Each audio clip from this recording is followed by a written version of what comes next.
Bem, alguns aspectos da cultura romana. Nós já até comentamos, né, que essa cultura romana, em vários aspectos, ela era semelhante à cultura grega. Isso era bem fácil de imaginar o porquê, né? Primeiro, os gregos faziam parte dos povos que ocupavam a Península Itálica. Nós vimos que uma das partes da Grécia era exatamente a chamada Magna Grécia, que ficava lá na parte da Itália, onde os romanos passaram a dominar. Então, os gregos já ocupavam aquela parte quando os romanos tomaram conta. Além disso, depois os romanos conquistaram a Grécia. Então, é evidente que a cultura grega tinha alguns aspectos que eram absorvidos pela cultura romana, tinha aspectos semelhantes, né? Por exemplo, na religião. Na religião, os romanos eram politeístas, assim como os gregos, vários deuses, né? Além disso, os seus deuses, os deuses romanos, eles eram semelhantes aos deuses da mitologia grega, só que os nomes eram diferentes, né? Por exemplo, o deus dos mares, né? Dos romanos, acho que era Tritão, dos gregos era Tritão, dos romanos era Netuno. Não lembro o nome exato, mas era isso aí. É o mesmo deus dos mares, né? Só que mudava o nome. Os deuses, tanto dos romanos quanto dos gregos, os deuses tinham a figura humana, pareciam humana, tinham sentimentos humanos, só que eles tinham poderes enormes e eram imortais. Mas isso era tudo semelhante. Agora, apesar da semelhança, é importante chamar atenção para o seguinte: essa cultura romana, ela não era uma simples cópia da cultura grega, porque os romanos tinham muitas riquezas dessa expansão do império. E com essa riqueza toda, eles foram muito mais ricos do que os gregos. Com essa riqueza toda, eles desenvolveram aspectos como a arquitetura e a educação, que fazia a forma de vida do povo romano muito particular, com várias diferenças em relação às demais sociedades da antiguidade, inclusive em relação aos gregos. Por exemplo, os romanos construíram estradas pavimentadas para interligar todo o território romano.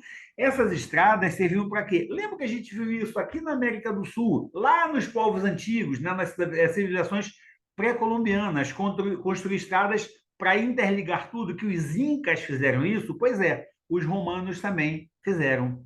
Essas estradas pavimentadas interligavam todo o território romano. Para quê? Para permitir que o exército e os funcionários do governo fossem a lugares distantes de Roma, cobrar impostos, administrar, garantir a ordem, mesma finalidade que os incas fizeram. Lembram disso? É a mesma coisa, os romanos também fizeram isso, tá? Para construir essas estradas, houve grande desenvolvimento tecnológico, e tanto assim que algumas dessas estradas ainda estão preservadas até hoje, né? A Via Augusta, por exemplo, tá? Eu passei por essa via lá na Itália. Então, algumas das estradas construídas pelos romanos até hoje estão lá e dão para passar normalmente, porque houve um desenvolvimento tecnológico muito grande. Isso era peculiar da cultura romana. Também na arquitetura, com toda essa riqueza, Roma recebeu diversas melhorias. Aí Roma tinha lojas, padarias, banhos públicos, água encanada, tinha esgoto. As pessoas ricas moravam em casas grandes que tinham uma piscina no centro. Essa piscina pegava a água da chuva por uma abertura no teto. Essa abertura servia para pegar a água da chuva e também para iluminar o interior da casa. Já a população pobre vivia em prédios de até 6 andares, chamados de insulas. Esse nome vai ser cobrado de vocês, tenho quase certeza. Prédio de 6 andares, chamado de insulas. Então, era um prédio de madeira com até 6 andares, e por isso havia risco de incêndio, havia risco de desabamento.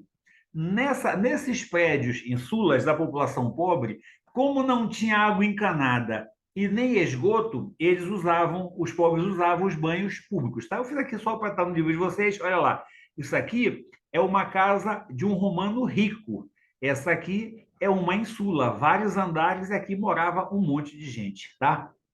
Bem, os banhos públicos eram chamados de termas, e frequentar esses banhos públicos diariamente era uma parte do costume romano. Eles costumavam fazer isso diariamente. Nesse mesmo local, havia latrinas, banheiro, trono, públicas e coletivas, tá? Havia banho quente, pensem, isso 2.000 anos atrás, era um luxo, havia banho quente em Roma. A água era aquecida pela circulação de ar quente, que era produzido com forno a lenha em canos, dutos nas paredes ou sob o chão. O fato é, termas é de água aquecida, né? Então, nesses banhos públicos romanos havia banho com água quente. Isso era um luxo tanto. Até hoje é luxo para muita gente, imagina naquela época. Bem, os romanos criaram também os aquedutos. Aqueduto é um duto, um cano para levar água, né? Aqueduto é para levar água até a cidade.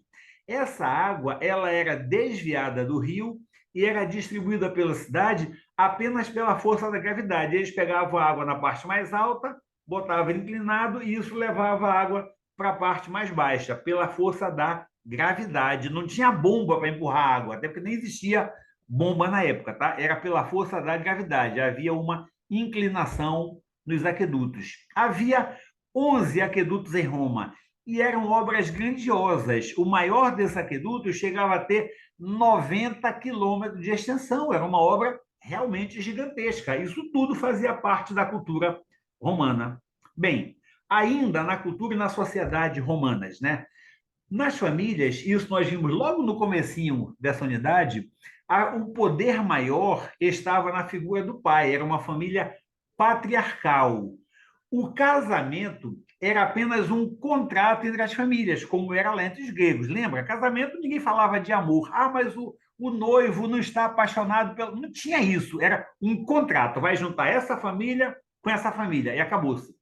Mas a cerimônia, e aqui diferente dos gregos, a cerimônia era realizada por um sacerdote, tá? E terminava com um sacrifício em homenagem aos deuses. Só para a gente lembrar, nós vimos que na Grécia não havia a participação de um sacerdote no casamento. Em Roma havia, tá?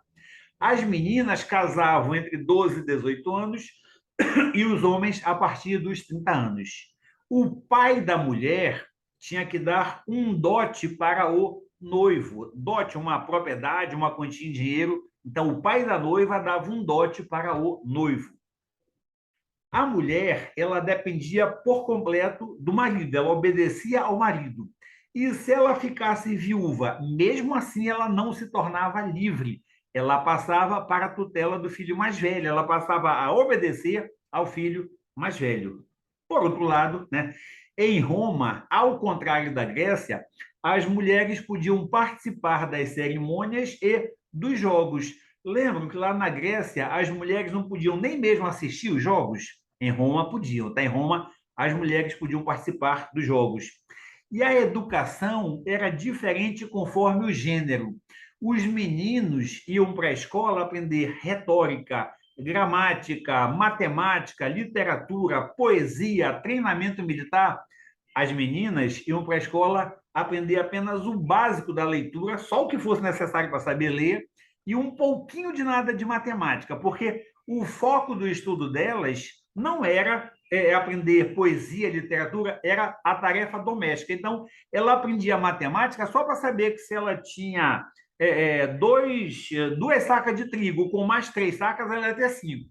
Só a matemática elementar, tá? Porque, repito, o foco das meninas era aprender tarefas domésticas, aprender como administrar uma casa, como verificar a limpeza da casa, como consertar uma roupa. Isso não era educação de alto nível. Essa ficava só para os meninos. Vou parar por aqui.